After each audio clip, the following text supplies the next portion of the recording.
Finalmente chegou a hora de trazer uma seleção de filmes de terror com as bruxas mais sinistras, do popular ao obscuro. Eu sou o RRB, que você está no Terror de Robin.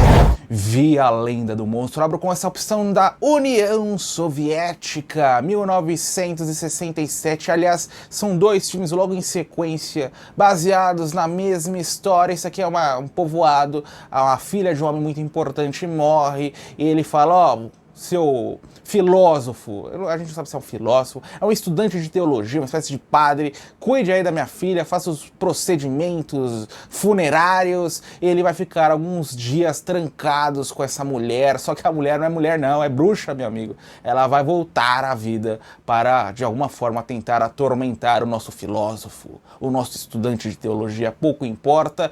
É um filme curtíssimo, 70 e poucos minutinhos, a história sinceramente não importa. Pelo menos não importou para mim. O que acabou chamando a minha atenção foi a riqueza das cenas, dos efeitos especiais. Ele consegue antecipar muito do cinema tcheco da década de 70, muito do cinema de terror dos anos 80 de Hong Kong. Lembra daqueles filmes super criativos, com efeitos espantosos, misturando comédia? Aqui tem suas tiradas de comédia, tem suas tiradas de fantasia, mas o melhor é ver essa bruxa voltando à vida. Envelheceu um pouquinho, claro, não vou mentir pra vocês, mas simplesmente por ser curto, já vale a pena assistir, já vale a pena para você que quer conhecer o cinema europeu, o cinema soviético, o cinema de terror soviético, que não é tão influente dentro do gênero. Está aí, Vi, muito reverenciado até hoje. God Almighty, save thy servant! Deliver me! A Maldição do Demônio. Esse filme tem várias traduções diferentes para o português, então procure por Black Sunday ou seu título original em italiano, que eu não vou me arriscar, e é a do mestre Mario Bava, muito popular, 1960, sobre a mesma história de Vi, sobre uma bruxa que morreu há 200 anos e está voltando. A gente não sabe se a data é muito especial, então se foi obra do destino ou se foi obra do acaso, porque acontece um acidente que o pessoal cava exatamente a sepultura da bruxa. Pouco importa, o que importa aqui é Barbara Steele num papel duplo, a mocinha dessa família atormentada e também na bruxa, porque a bruxa, conforme ela vai voltando à vida, ela vai pegando as características físicas da mocinha da Barbara Steele. É um filme que envelheceu, ele tem duas versões muito populares, inglês e italiano, então vocês procurem pela versão, acho que é em italiano, por mais que eu tenha assistido a versão com a dublagem em inglês, e quando eu dei play, fui perceber, aí já era tarde demais, tem cenas a menos, várias cenas a menos, então falam que essa é uma versão empobrecida. De qualquer forma, é um filme interessante, mas que acabou envelhecendo, assim como a opção anterior. Vale mais a pena para quem quer zerar a filmografia do Mario Bava. O maior problema dele é a pouca exposição da bruxa, né? Porque ela é muito lenta, e eu acho que essas cenas cortadas mostravam mais da bruxa, né? Ela não aparece tanto em tela, vai aparecer lá nos seus últimos 15, 20 minutos. Eu li nos bastidores, nas curiosidades, que a Barbara Steele teve muitos problemas com o Mario Bava, porque ela não entendia italiano, então ela estava sempre achando que alguém queria explorar ela, chegava atrasada, não queria mostrar decote, estava com medo de ter cena de nudez. No final, acabou dando tudo certo. Muitas pessoas colocam Black Sunday como o maior filme do Mario Bava. Eu prefiro vários outros, como por exemplo, Lisa e o Diabo.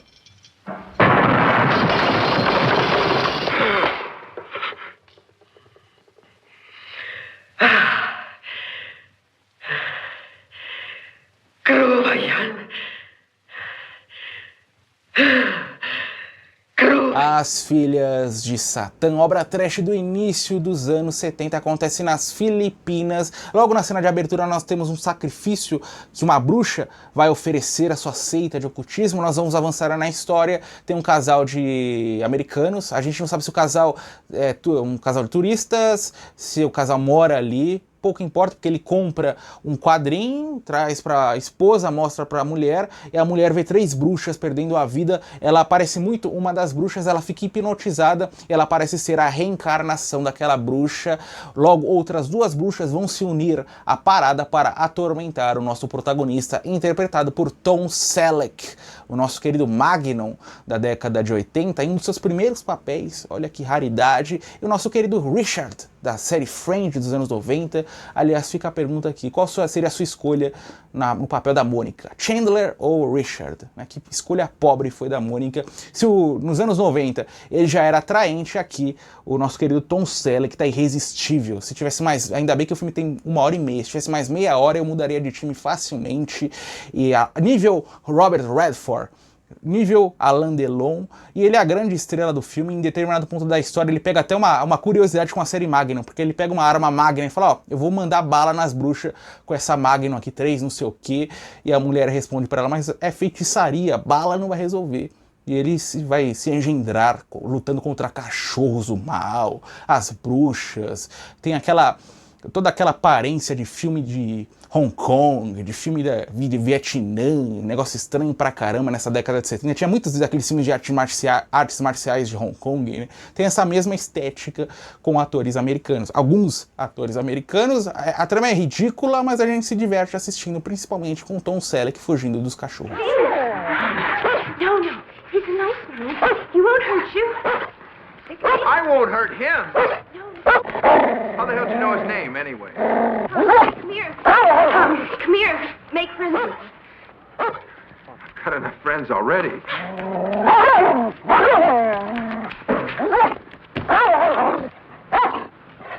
Arraste-me para o Inferno, uma obra dos anos 2000, dirigido pelo Sam Raimi. Tive o privilégio de ver esse filme no cinema, foi uma baita experiência. É a história dessa jovem que está trabalhando num banco e um belo dia vem uma velhinha pedir um empréstimo para pagar uma casa, algo do tipo. Para impressionar o seu chefe, a jovem nega o empréstimo para a velhinha fala, minha filha, você quer impressionar seu chefe, vai negar o empréstimo? Então ela joga uma maldição, e durante os próximos 100 minutos, 90 minutos, essa jovem tentando se livrar da maldição dessa bruxa velhinha. Eu sou do time da bruxa. Como assim você vai negar o empréstimo pra velhinha?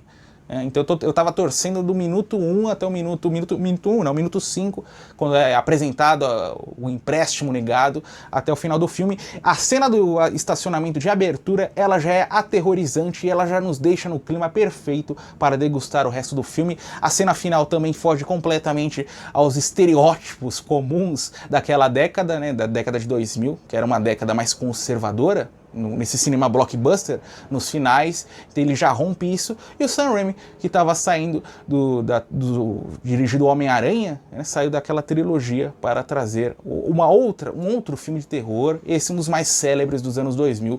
Assista, muita gente tem preconceito, principalmente para quem gosta do cinema dos anos 80, anos 2000, com esses filmes mais recentes. Esse não, saiu em 2009 e só ganhou popularidade com o passar do tempo. É um filme de conforto que eu tenho dos anos 2000.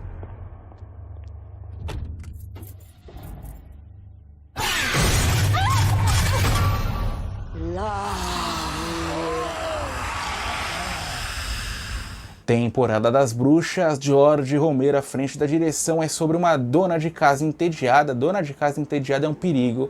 Ela vai se engendrar no ocultismo, achar que é uma bruxa, realizar feitiçarias, só que o campo da realidade e da ficção vão ficando meio embaralhados na cabeça da nossa protagonista. Esse é o nosso filme, extremamente atmosférico, porém menor dentro da filmografia do Romero, saindo do subgênero zumbis. É um filme que deu muito certo, embora não tenha feito sucesso à época. Você encontra várias versões diferentes disponíveis. É assistir, se desligar o cérebro da história e aproveitar as sequências da mulher realizando seus encantamentos dentro de sua casa, pegando objetos estranhos. É um prazer ver isso. You're the one. I'm a witch. O Beijo Mortal, obra do final dos anos 80, sobre duas irmãs. Essa cena de introdução, elas estão sendo separadas, uma vai pegar um trem, outra vai ficar em uma outra cidade, e aí nós vamos avançar. Já vamos ter uma cena de violência dentro do trem, nós vamos avançar no tempo, e essas mulheres cresceram. Uma tá longe da outra, e essa que ficou, né, na outra cidade, tem uma filha, tem uma vida perfeita com seu marido, acontece um acidente, ela perde a vida, e é aí que essa outra tia vai voltar a casa. Só que essa outra tia, ela é uma bruxa, e ela quer algo bem peculiar naquela família, né, no que restou daquela família, em sua sobrinha e no marido de sua irmã morta. É um filme que a história é muito boa. Eu considero esse filme com duas cenas de abertura. A do trem, que é muito boa, né, que a menina já dá seus pequenos... Menina não, quando a menina vai ser possuída, porque essa maldição as pessoas vão pegando a linhagem, o próprio sangue, vão passando de geração para geração, e tem que ser da mesma família. Isso vai ser muito importante para que você entenda a segunda metade do filme. E tem a outra cena, que é a morte da irmã da bruxa, que ela é de uma crueldade. Eu não vou falar nada, porque ela é muito boa e tem uma perna. É ótimo, ótimo. Ótimo vai te deixar um pouquinho desconfortável, mas é isso que um bom filme de terror faz, né? Te deixa encantado e desconfortável ao mesmo tempo. E o filme, ele é bom em seus efeitos especiais, em suas cenas de terror, que são o grande charme. Tem a cena final na piscina, tem a cena da escada rolante, que eu já falei sobre esse filme, já falei sobre essa cena, que é uma cena que não termina em morte, mas ela já é aterrorizante por si só. Então é um bom filme sobre bruxas, ele bebe muito na fonte de filmes da década de 70, adaptando para um padrão oitentista.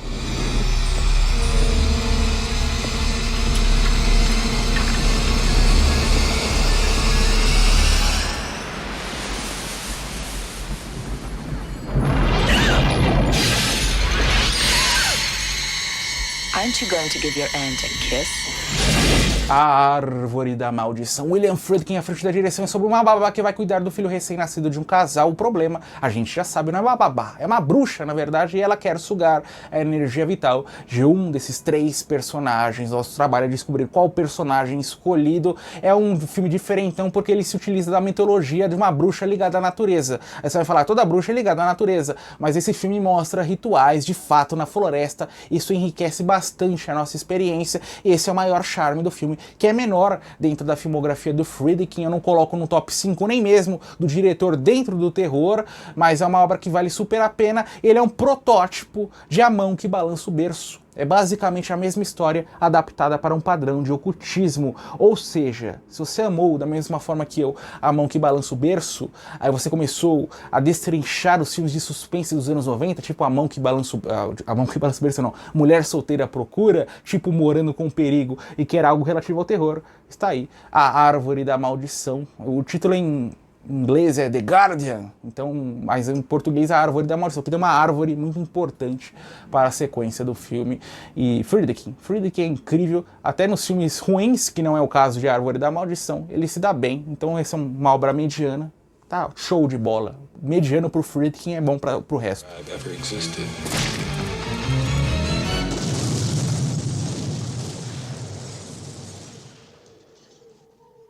Suspiria, a Dança do Medo, remake da obra do Dario Argento dos anos 70, ambas na mesma qualidade, embora sejam filmes bem diferentes, com a mesma história sobre essa jovem que vai estudar danças em Berlim, nessa academia super renomada, mas conforme ela chega ao lugar, ela percebe estranhos ataques, e os ataques vão se repetindo até o ponto que ela fala, peraí, vou começar a investigar o que está acontecendo aqui, somente para descobrir que era melhor jamais ter pisado naquele lugar. É um remake que se utiliza muito da riqueza visual. O filme original já era assim, só que esse traz coisas diferentes, né? Não é tanto na violência, é mais na riqueza de cada composição de cenário, na cinematografia. O final desse filme é oriundo dos piores pesadelos que uma pessoa pode ter, super bizarro, estranhíssimo, desconfortável, um nível extremo. Até considero esse filme um tanto quanto perturbador, e ele rouba a cena pelas cenas e pela participação da Tilda Swinton como a bruxa mor daquele ambiente. Filmaço, e super longo também,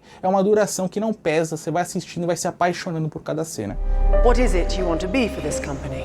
There's more in that building than what you can see, Doctor. A Mão do Diabo, tradução do canal The Devil's Hand, em seu título original, filme esquecido dos anos 70, já falei sobre ele aqui no canal uma vez, acredito. É sobre um homem que ele tem sua namorada, sua noiva, tá todo feliz, só que ele começa a sonhar com uma outra mulher atraente. Até aí tudo certo, todo mundo tem suas fantasias. Ele sai na rua, de mãos dadas com sua querida companheira, e conhece uma loja de bonecas. Ele entra na loja de bonecas porque sua companheira viu uma boneca idêntica a ela, e ele entra, compra a boneca, e conforme ele traz a boneca para casa, coisas estranhas começam a acontecer. O que a gente tem de ponto de partida é o seguinte: A Casa de Bonecas é um fronte para uma entidade ocultista liderada por essa bruxa, exatamente a bruxa dos sonhos desse homem. Ela logo vai ganhar vida e vai formar um relacionamento. Ele vai falar: minha querida companheira, arranjei uma bruxa mais atraente, vou com ela. E é essa luta, né? A mulher tentando trazer de volta seu querido namorado, seu querido noivo, e a bruxa tentando cometer os seus sacrifícios. Ele é mal avaliado, mas eu amei cada segundo dessa obra. Aquele tradicional filme B da década que preza por trazer uma boa história, por trazer clima, e funciona perfeitamente, com destaque para as cenas exatamente que acontecem nessa lojinha e o interior da loja, né? Ou os fundos da loja que tem os vários sacrifícios. Curtinho, como é tradicional em filmes B. Então, se você curte esse estilo filme em preto e branco, é bom que se diga, se você curte esse estilo filme B, década de 40, década de 50 e década de 60 e gosta de ocultismo, combinação perfeita, você vai ter bons momentos, 1h30 de pura diversão. Highest executioner, supreme devil, god of evil, make your decision. Death is a plaything when you are caught in the devil's hands. Archive 81, hora de menção honrosa, hora de obra bônus, essa série.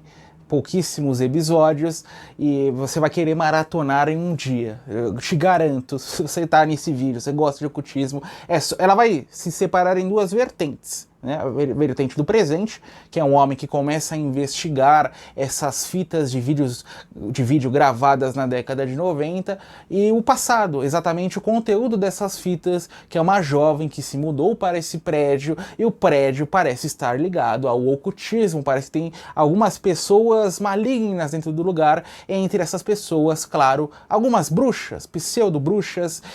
Eu diria o seguinte, é a sequência que a gente sempre sonhou de O Bebê de Rosemary. Parece que é oriundo do mesmo mundo. As coisas se movem de uma forma quase idêntica daquele clássico do Roman Polanski. Eu curti também a sequência, de fato, de O Bebê de Rosemary, que saiu em 2024, mas essa série é deliciosa. Cada cena, conforme o primeiro episódio é lento, você fala, não vou gostar dessa série. Mas você pega o segundo, na metade do segundo episódio, você já entende qual que é a pegada, você já entende os personagens, cada motivação, e as coisas a partir daí vão ficando mais e mais bizarras. Cada vez a gente vai se surpreendendo mais. Se liguem na cena de uma, como que chama?